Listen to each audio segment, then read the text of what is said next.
Myanmar અને થાઇલેન્ડમાં ભૂકંપની મોરબીના ceramic ઉદ્યોગ પર માઠી અસર પહોંચી છે। મોરબીની વિવિધ સિરામિક ફેક્ટરીમાંથી દર મહિને 30 કરોડના માલ સામાનની નિકાસ થાય છે, ત્યારે હવે મોરબીથી નિકાસ થતા સિરામિક ટાઇલ્સના સહિતના માલ સામાનને અસર થઈ છે અને ભૂકંપ બાદ આગામી 4 થી 6 મહિના માટે આ નિકાસ અટકી જવાની સંભાવના છે। જો કે આ બંને દેશોમાં જનજીવન ફરી ધબકતું થાય તેવી મોરબી સિરામિક એસોસિએશને આશા વ્યક્ત કરી છે। સિરામિક ઉદ્યોગની વાત કરીએ તો થાઇલેન્ડ અને મ્યાનમારની અંદર આપણું મહિને 30 કરોડ જેવું એક્સપોર્ટ હતું, જે હાલની તકમાં સ્થગિત થઈ જશે।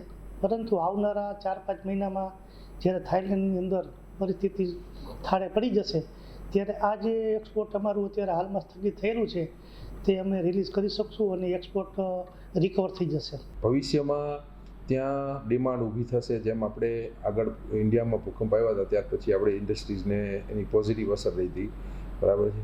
તો આપણે સારો અને એકદમ વ્યવસ્થિત માલ બનાવી અને સારા ભાવમાં થાઇલેન્ડની પબ્લિકને કે ભાઈ મ્યાનમારની પબ્લિકને આપણે સપોર્ટ કેવી રીતના કરી શકીએ એ દિશામાં આપણે વિચારીશું અને સ્કોપ સારો લાગશે, સારો આવશે એવું લાગે છે।